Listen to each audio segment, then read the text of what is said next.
Or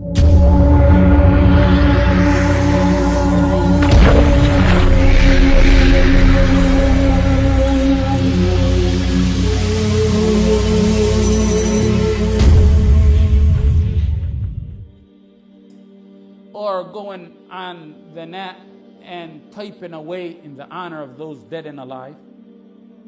You see and hear of frogs who don't know if they'll wake up Muslim or otherwise, performing dissection in anatomy with their tongues on the honor of people whose destiny is now with Allah.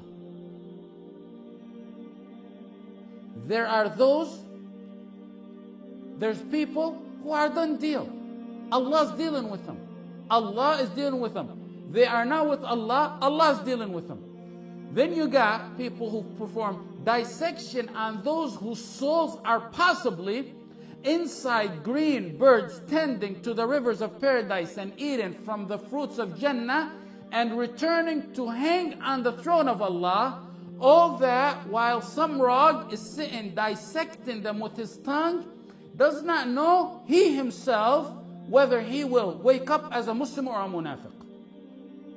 If Allah prohibited backbiting amongst two people for moments, if two people for just a few moments backbite, it's considered a major sin. That's backbiting and that's a major sin. If it's only for moments and just amongst two people, it's a major sin. When it's among two, in the reality, if you think about it, when two people talk about someone, each party departs and possibly forgets that which they said and go about their way. That's major sin and backbiting, even if they forgot about it on the spot. And that's among the major sins. Now imagine a sin like that when it's among a group. How big of a sin it is when it's in a group. Now take it further. Imagine the sin when it's put on a social media for the world to see, not for this time period, but for generations to come and possibly until the judgment day. Wallahi, one who truly believes in the Akhirah and the punishment of the grave and lets that register in his mind, he would never go to that extreme. One will lie in his grave with torment seizing him from every angle for hundreds of years, possibly thousands of years, until the trumpet is blown in for words he posted on the net. He thought they were nothing, but to Allah they were very severe. I say, amongst the most dangerous sins after shirk are the sins that pertain to the rights of others. When people pass over the sirat, obstacle after obstacle, terror after terror. Allah called it زلزلة الساعة شيء عظيم. The wait for the judgment day is terror. The questioning before Allah is terror. The mizan is terror. Getting the books, walking on the sirat. Now, finally, you made it through all that and you're on the sirat, you're crossing a sirat, and there are people who are making it to the front yard of Jannah. In Sahih Bukhari, إذا خلص المؤمنون من النار حبسوا بقنطرة بين الجنة والنار فيتقاضون مظالم كانت بينهم في الدنيا حتى إذا نقوا وهذبوا أذن الله لهم حتى إذا نقوا وهذبوا أذن لهم بدخول الجنة. Abu Sa'id al-Khudri radiyallahu anhu in hadith in Sahih Bukhari said, when the believers cross over hellfire, over the sirat, they're stopped at a bridge called Al-Qantara, an arc bridge called Al-Qantara, before they get into paradise. What's that bridge for? They will be given retribution for injustices between them until they're fully purified. Then after they're purified from rights amongst each other, then they'll be told, you can enter Jannah.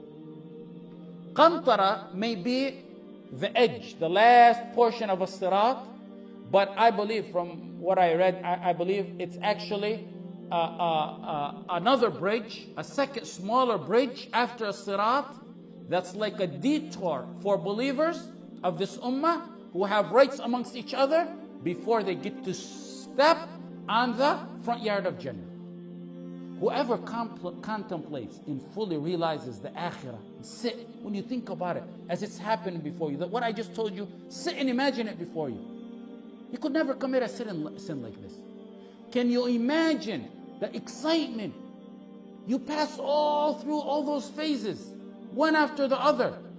You just finished passing the claws that take you, kalalib, that take you and pull you from the sirat onto Jahannam. You just passed that phase. Just as you're about to put your foot in the front yard of Jannah, one group goes forward to the front yard of Jannah joys, and another group goes to Al-Qantara to settle the disputes they had between Muslims and get purified before they're allowed to enter the front yard of Jannah. Is anyone worth stopping you for a millisecond from putting your feet on the front yards of Jannah? Imagine with me. Ask you by Allah to imagine with me that you're on the Qantara. Jannah is an eyesight away. You can see Jannah from the Qantara. You get in sins of someone you despise so much that you spoke about him and slandered him. Can you feel the agony you're going to be going through? Because still at this point, after this point, Allah's going to remove all heart feelings. But at this point, you're going to feel the pain of it. Can you feel the agony of being imprisoned on the Qantara, watching your level in Jannah from Firdaus drop down and down and down and down, at an eyesight away from you? Can you imagine the agony of seeing people in the front yard of Jannah? Some people possibly crowded about Ibrahim alayhi salam. Some people going to Nuh alayhi salam to meet with him. Some people going with Aisha to meet the wife of the Prophet sallallahu. Some going to meet Khalid ibn al-Walid and Abu Ubaidah, smiling and joyous. They made it to the front yard of heaven, and you're there on the Qantara getting your ranks stripped down, one after the other, for something you said about a believer, or something that you took away from the rights of a believer. The one you despise so much, is he worth the most valuable asset that you have? Your ranks in Jannah? If indeed you want to backbite, then slander your mom and your dad, or your sheikh, or someone you really love. Because if you get stopped on the Qantara, it'll be your mom and your dad getting their ranks higher while yours gets lower. Why did the Prophet ﷺ call someone who transgresses on another's rights bankrupt? Ask people who know finance. If someone has no wealth, zero, do you call him bankrupt? No, you don't call him bankrupt. Someone you refer to as bankrupt is not someone who never had nothing. It's someone who has a lot and then lost it. Those who slander, backbite, transgress on the honor and the rights of others, they have deeds, lots of deeds. In one hadith, the Prophet ﷺ said, like Jibal Tuhama, huge mountains of deeds. But they become bankrupt, they lose it all. They hit someone, he takes some ajr. They slander, that person gets some ajr. You really get amazed at how loose some tongues are and how released some jaws are when it comes to the honor of their brothers. Because they don't really comprehend this. The akhirah in them is not really deep in their hearts.